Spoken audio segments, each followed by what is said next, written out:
kabeh tansah ginanjar kawilujengan Kang Sarta kebagas warasan ewa dene angka 2 Kresna.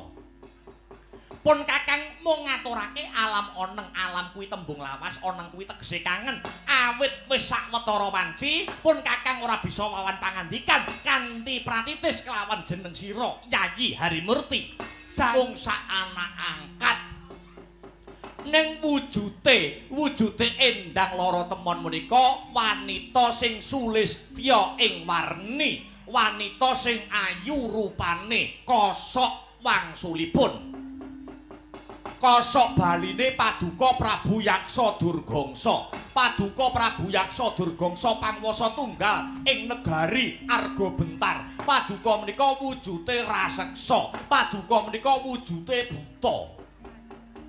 Niki mengke nek Paduka tetep malang-malang kaya perbatang, mentang-mentang kaya Gandewa. Tetep bakal kepengin jatuh krama, tetep kepengin rabi kalian endang lara temon. Niku tegese Paduka nerak kodrating dewa, saged kena siku dendaning Abathara. Tongot kula wonten dawuh kados pundi sinuwun? Aku duweni pangimpen. Aku duweni pangimpen kepengin sesandingan kelawan memani ing kalbu, memani ing atiku ya kuwi endang lara temon kuwi awit aku Prabu Yaksa Durgangsa duwe dasar lan wewaton sing kuat. Lah lajeng dasar Paduka menapa, wewaton Paduka menapa? Ngene. Yen kowe togok teja mantri menggak aku supaya aku ora jatuh krama, supaya aku ora rabi karo endang lara temon krana nganggo alesan jodho tali wangsa, kowe apa ora tau maca sejarah? Biyen Ratu Ngalengka diraja. Jejuluke Prabu Dasamuka ya Sang Rahwana-raja. Kuwi wujute raseksa. Kuwi wujute ya buta ning ya duweni bojo widodari kang sesilihe Dewi Antari ya Dewi Tari. Banjur ana meneh adine Prabu Dasamuka sing jeneng Raden Kumbakarna satriya ing panglebur gangsa. Kuwi ya wujute raseksa gedhe malah kaya barongan. Ning nyatane garwane Raden Kumbakarna kuwi mau wujute ya widodari kang sesilihe Dewi Kiswani. Dadi yen togok teja mantri menggak kekarepanku nganggo dasar jodho tali wangsa rumangsaku aku ora mathuk Prabu Yaksa Durgangsa ora sarujuk. Sinuwun piye? Prabu Dasamuka Kang Sarta Raden Kumbakarna menika saged kagungan garwa isa duweni bojo widodari ingkang sulistya ing warni niku mboten kok ora ana alesane niku kok mboten. Niku sababe karana nggadahi lelabuhan ingkang ageng, duweni dharma bekti sing gedhe tur ya duweni kasekten kang linuwih. Pramila diganjar kalian para dewa. Diganjar karo para dewa wujute widodari kala wau. Aku ya duwe kekuatan kok. Yaksa Durgangsa uga duweni kaprawiran lan kadegdayan. Aku duweni prajurit sing jangkep. Malah wis bunder kepleng sing dadi TKT Ratu Argabentar Prabu Yaksa Durgangsa. Yen nganti Prabu Kresna orang lilani anake si Endang lara temon dadi bojoku, dadi jatuh kramaku. Negara Dwarawati bakal tak dadeke segara geni.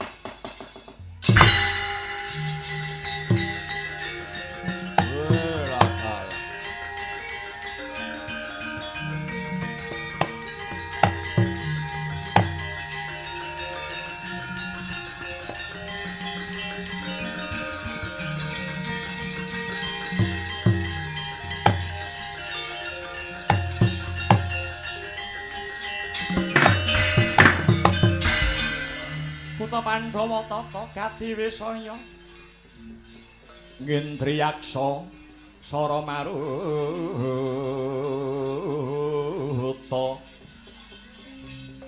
Pawana Bana Margana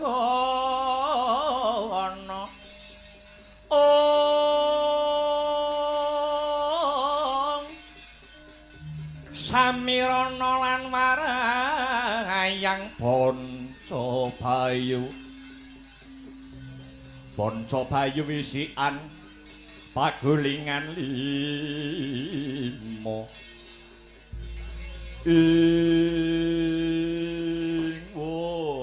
nggih nggih sampun nek pun boten kenging kula kandhani sing baku kewajibane togok sampun gugur inggih menika elik-elik dhateng jengandika Prabu Yaksa Durgangsa ora sah nuturi karo aku ora sah ngelingke karo Yaksa Durgangsa aku ora lali ora sah tutur-tutur karo ratu Gustimu wis ora sah nuturi Kang nek manut aku ora sah mbok tuturi engko nek dipecat merongos kowe engko ha iya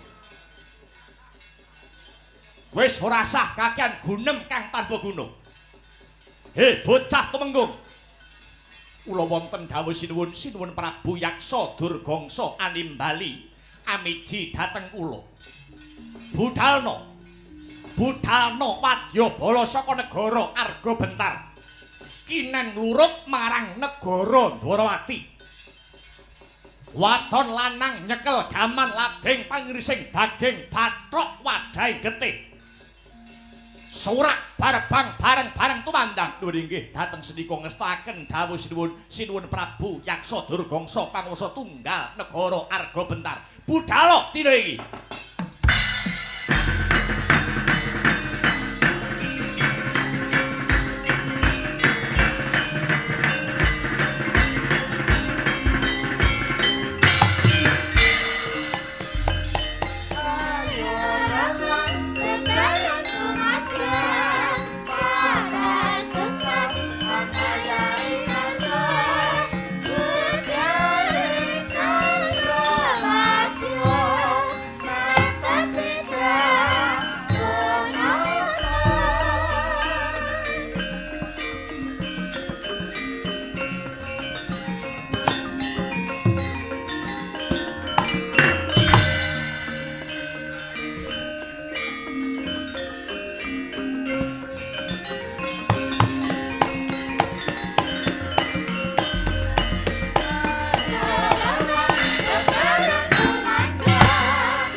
Yuwang Suksma Yuwang Suksma mangadili nuwih payungana marang panjenengan ingsun kang angka sepisan tan lirwa ngucapake rasa puja lan puji syukur marang purbaning Gusti ingkang akarya jagat jalaran ya mung panjenengane kang wis kepareng malimbarke berkah kenikmatan marang para manungsa kang sumebar aning jagat raya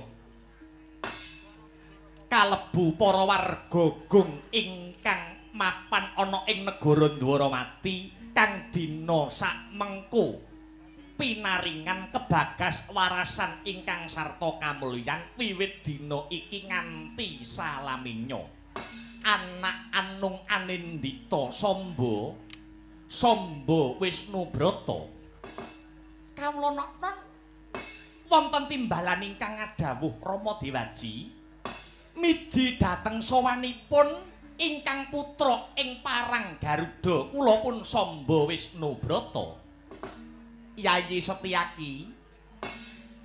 Setyaki Singa Mulang Jaya kula wonten dawuh tinimbalan duh Koko Prabu Sri Bathara Kresna amiji dhateng keng rayi ing swala bumi sawetara dikepenakne anggone padha lungguh ya Di ya nggir awit panjenengan ingsun ora bisa wawan pangandikan kanthi pratitis kelawan jeneng sira Yayi lan jeneng sira anakku Samba Wisnubrata jalaran ripalungguhan iki babar pisan ora ndugamana pepundhenmu ing negara Mandura Koko Prabu Baladewa ya Koko Prabu Balarama ingkang ripalungguhan sakmengko kesdu rawuh ana madyaning pendhapa gedhe negara Dwaramati kene kranten wis padha sawetara anggone lelenggahan pun Rama bakal manembrama marang rawuh pepundhen ing Mandura ya Samba Wisnubrata nok nuwun inggih Rama Dewaji sasana saha wanci kula aturaken dumateng Paduka Rama Dewaji anggenipun badhe manembrama rawuhipun Wa Prabu Mandura Wa Prabu Baladewa duh Koko Prabu jimat pepundhen kula donya prapting delahan Koko Prabu Baladewa sami wilujeng rawuhipun Jeng Koko Prabu wonten ing negari Dwaramati mriki duh Koko Prabu. Wih, lah dalah. Iya, Kresna, iya.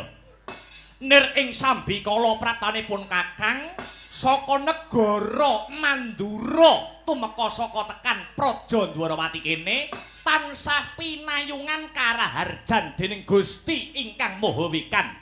Satemah lulus raharja prapanipun Kakang Mandura ora ana alangan sawiji apa Yayi. Nuwun inggih duh Koko Prabu. Puji syukur marang purbaning Gusti ingkang Maha Luhur. Keparenga kula ngaturaken pasegahan panakrami pambagi mugi kunjuk dumateng jeng Koko Prabu ing Mandura. Waladhalah. Iya to Yayi, iya.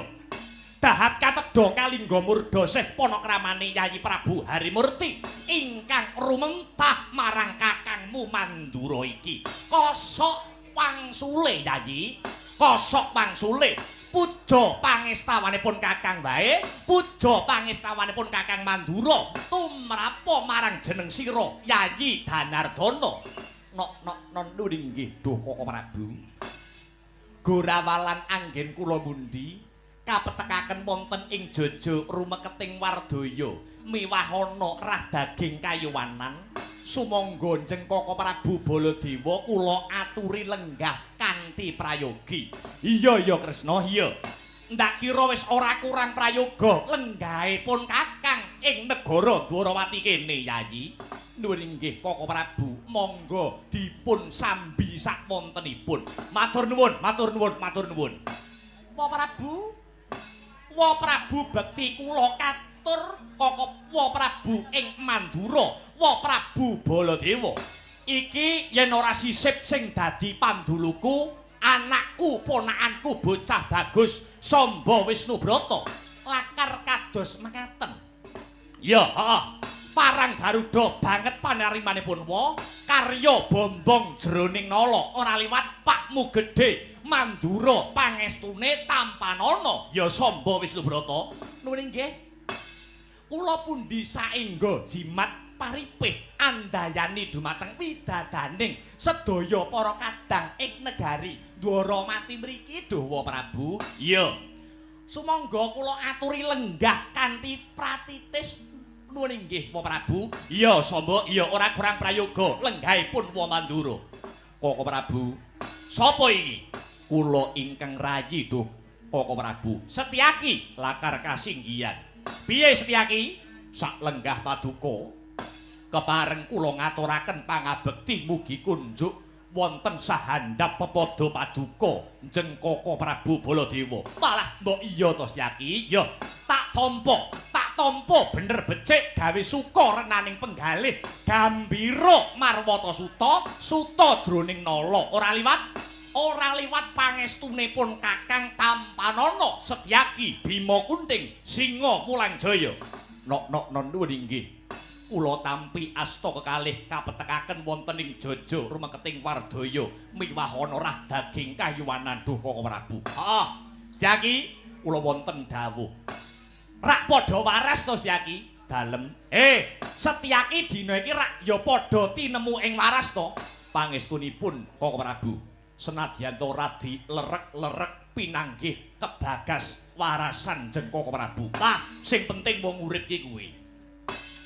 Wong urip ana donya, wong urip ana jagat raya. Iki sing penting awake waras, awake sehat. Saiki gunane apa to Setyaki? Saiki gunane apa to Singa Mulangjaya? Awake ora waras, awake ora sehat. Saiki apa gunane? Bandane pirang-pirang, omahe tingkat magrong-magrong, tetumpakane akeh, tetumpakane maneka warna, ning nek bendina dikupeng sakehing penyakit, bendina dikupeng sakehing lelara. Apa gunane? Rak ya ngono to Tyaki? Lakar kados mekaten Duh Koko Prabu. Lah iya. Dadi waras ki perkara sing baku, waras ki perkara sing penting. Sing penting ki sehat awake, sehat ragane, sehat jiwane. Saya-saya kahanan kang kaya mangkene, saya-saya kahanan kaya ing ripalungguhan dina iki. Ya toh? Awake dhewe iki kudu bisa njaga marang kesehatan, awake dhewe kudu bisa njaga marang kebagas warasane awak. Aja nganti kena lelara. Saya-saya Setyaki, saya-saya kena lelara utawa penyakit ingkang mapane ana ing jero utawa penyakit dalam. Kados pundi? Wong kuwi, ya ta? Aja nganti kena karo penyakit, menungsa mono aja nganti kena lelara kang wujude lelara mau ana jero utawa penyakit jero. Merga penyakit jero utawa lara kang manggone ana ing jero kuwi angel tamban-tambanane tur ragate ya larang. Napa mekaten? Iya. Saiki coba dipikir.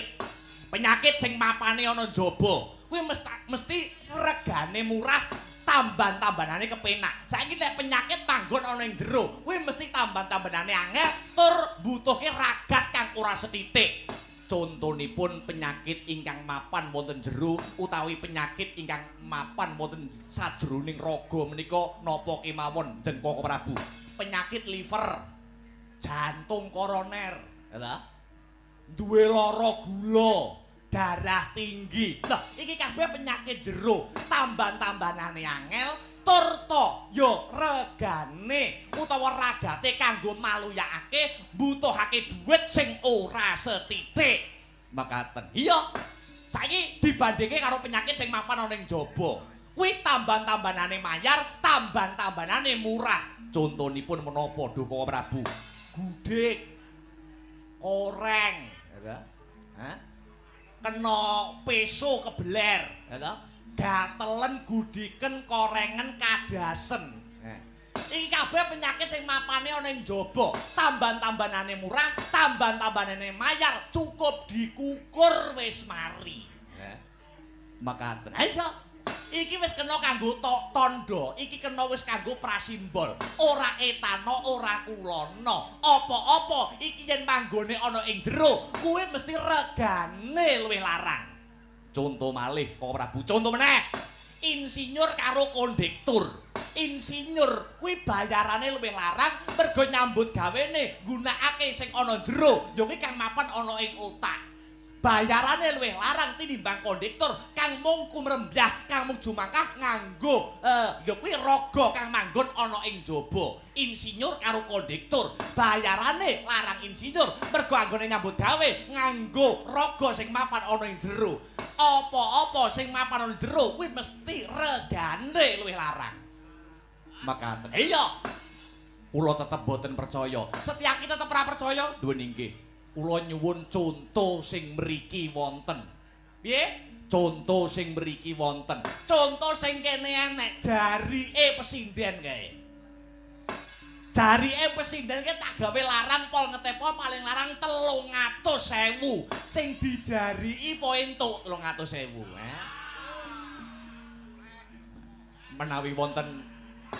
Menawi wonten kedadian, ana kedadian sing dijariki kok luwih murah timbang jarike. Lah kuwi berarti jero wis bosok. Oh nggih. Bosok kok dirubung laler gilani. Oh nggih. Kowe sehat to? Kowe waras to? Nggih, pangestunipun sehat. Anake pangestunipun ginanjar kawilujengan. Mosok to? Anakmu ki pira to, Setyaki? Kados pundi? Anakmu kae pira? Nembe setunggal menika. Isih siji kae. Inggih. Tole rak lanang to kae. Dalem. Lah, tole ki lho tak lanang. Nggih, nek tole niku lanang, nek nduk niku wedok. Anakmu jenenge sapa, Tyaki? Dalem. Anakmu kae jenenge sapa? Kula wenehi tetenger Raden Songo.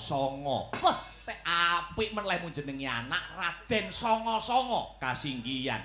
Ngene nek cara Mandura ki kiyu-kiyu Tyaki. Oh, kiyu-kiyu. Songo apik jenenge anakmu. Songo kuwi wilangan sing paling gedhe, angka sing paling gedhe. Aku ngerti dongamu utawa kekudanganmu ana tetembungan asma kinarya jaba, ya. Kekudanganmu menehi anak, menehi tetenger nyang anak songo-songo kuwi bisa anakmu songo-songo besok taruna ngungkulana bapa. Inggih, pranyata leres dawuh jengandika Jeng Koko Prabu. Kekudangane wong tuwa marang anak iki mesti apik, kekudangane wong tuwa marang anak iki mesti becik. Lho nggih. Heeh. Wis to, duwe anak lanang, duwe anak wedok, mesti wong tuwa ndongake anak mau supaya anake bisa piguna tumrap nusa bangsa lawan agama. Arep duwe anak lanang umpamane. Anak lanange kuwi mau dilalah laire rupane elek. Inggih. Mesti kekudangane wong tuwa ora ana kok wong tuwa ndongake nyang anak sing lanang sing elek mau, "Lek, muga-muga gedhemu sok dadi maling." Ora ana. Mboten wonten. Ora ana. Mesti kekudangane wong tuwa marang anak, nadyan to anak mau rupane ala, mesti le anakku bocah bagus, muga-muga kowe besok dadi bocah misuwur sing bisa ngaromake asmane wong tuwa. Lho, kuwi mesti ngono Tyaki. Kekudangane wong tuwa marang anak. Conto meneh, duweni anak wedok dilalah lahir ceprot, anak wedok mau rupane elek ora patek ayu. Lho nggih. Heeh. Kuwi mesti ndongakne wong tuwa, bapak ibuke mesti yo kekudangane mesti apik, mesti becik. Nduk, anakku bocah ayu, ora ana wong ayu sak liyane kowe. Muga-muga besok gedhemu senajan kowe wanita bisa ngangkat derajating wanita piguna tumrap nusa bangsa lawan agama. Mesti ngono senajan rupane elek. Nggih, ora ana koe wong tuwa ndongakne anake wedok sing elek. Le, bocah elek. Muga-muga sok gedhemu dadi begenggek. Mboten enten. Ora ana. Mesti kabeh kekudangane wong tuwa ki apik. Oh, makaten. Ayo. Nggih. Inggih. Lakar kados makaten. Ayo. Songo. Inggih. Wah, dadi jenengke anak iki padha karo ndongakne marang anak. Asma kinarya jaba. Heeh. Tembunge Jawa asma kinarya jaba. Dadi jenengke anak kuwi kudu nganggo pitung sing jangkep. Inggih, kudu diteliti nganti permati nganti tekan jroning ati. Aja kaya tanggaku kae. Napa nggih? Jenenge anak wis ora nganggo pitung enenge mung ngawur sinten? Tanggaku. Sinten niku? Ana jenenge Heri. Lho niki. Heri sopir. Duwe anak ceprot lanang jenenge sapa jenenge Kacuk Hirnawa. Apa ya apik ngono kuwi. Awon elek. Terus ana meneh. Sampe ngomah jenenge Bu Endang. Lho nggih, tukang londre guri omah, duwe anak wedok pisan jenenge sapa? Jenenge Nunuk Drati. Apa ya apik ngono kuwi. Awon.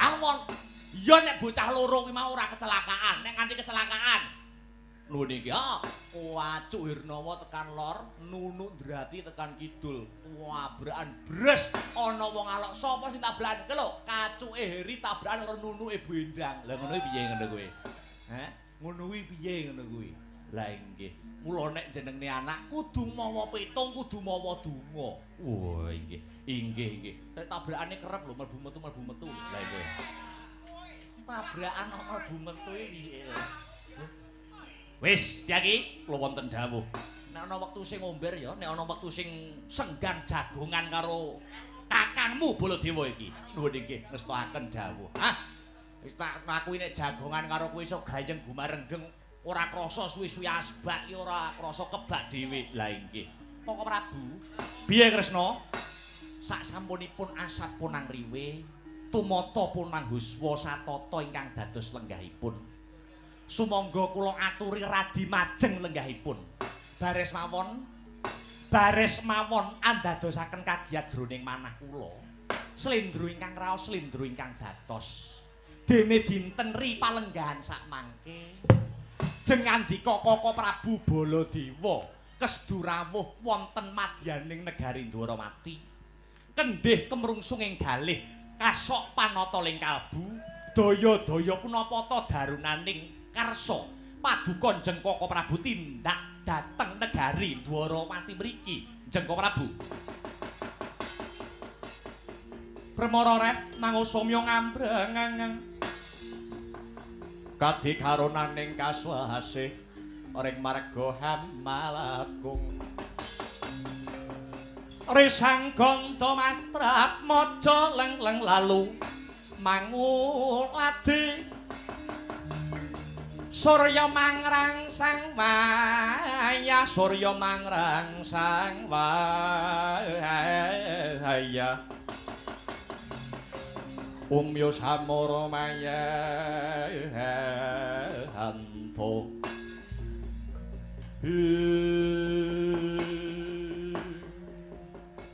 Kresna kula wonten dawuh Jeng Koko Prabu.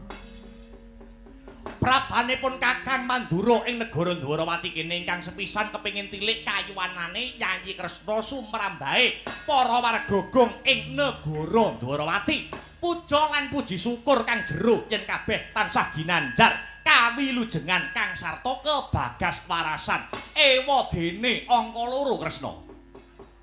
Pun Kakang mung ngaturake alam oneng, alam kuwi tembung lawas, oneng kuwi tegese kangen. Awit wis sawetara wanci pun Kakang ora bisa wawan pangandikan kanthi pratitis kelawan jeneng sira Yayi Harimurti.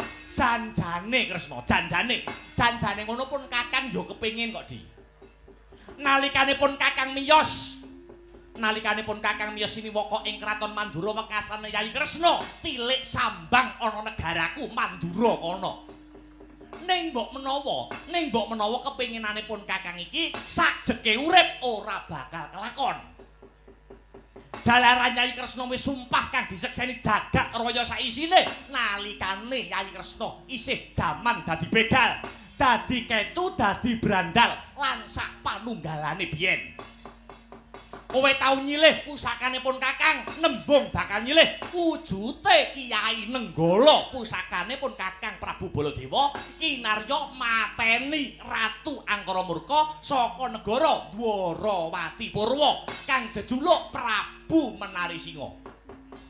Ning sangertiku, kowe biyen isih dadi maling.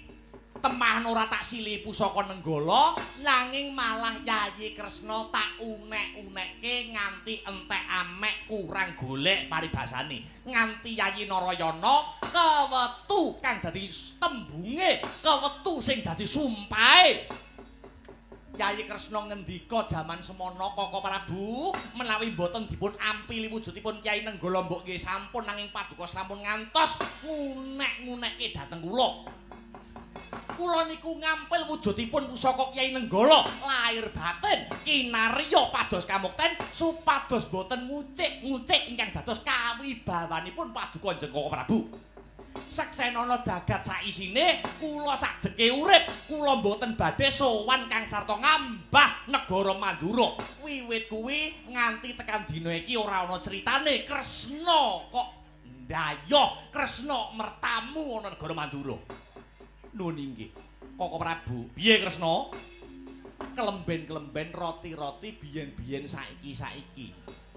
Sampun boten usah dipun rembak, sampun boten usah dipun rembug, perkawis punika monggo sami wangsul kadidene do inguni. Iya Kresna, iya. Syukur seketi jumurung yen pancen kaya mengkono. Lah sak banjure Kresna, sak banjure. Aku bakal nyatakake pun Kakang bakal nyatakake kabar kang sumebar pawarta kang marata kembang rawat-rawat ujare mbok bakul sinambi wara. Pawarta ingkang binandung ing karna yen to anakmu si Siti Sendari anggone bebrayan, anggone bebojoan karo bocah Plongkowati si Abimanyu, sajake kok ora atut, sajake kok ora runtut, sajake kok ora rukun. Jalaran anggonmu ngrabekke anakmu si Siti Sendari. Lawan si Abimanyu iki durung genep sepasar mantene lanang lunga. Mantene lanang si Abimanyu lunga saka praja. Ora let suwe mantene wedok ya lunga saka Dwaramati pisan. Lah iki lho. Nuwun inggih Duh Koko Prabu. Lah iya.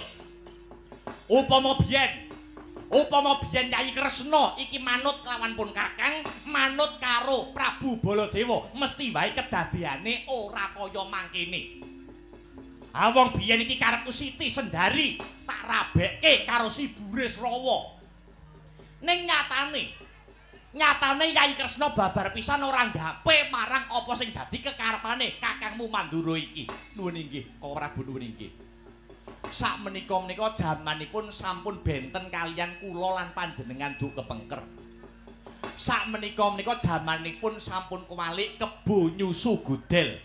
Tegese wong tuwa niku namung manut ingkang dados kekarepaning anak. Pramila saking menika Jeneng Koko Prabu. Wis.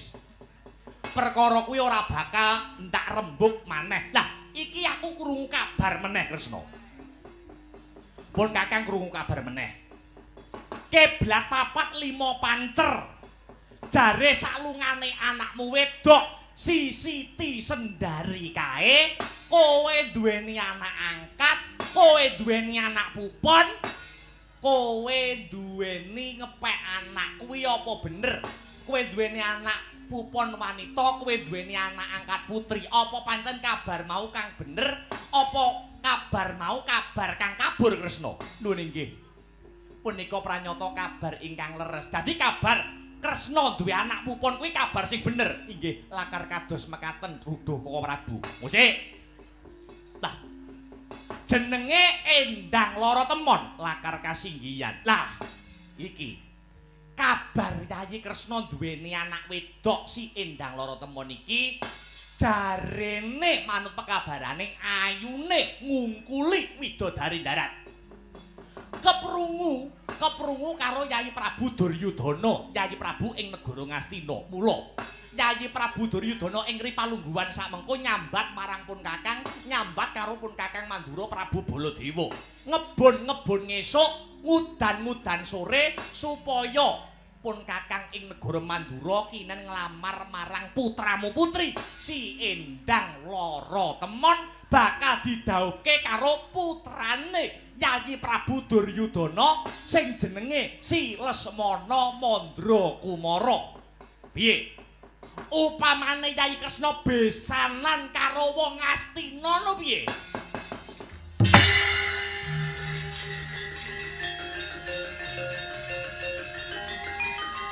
Piye Kresna?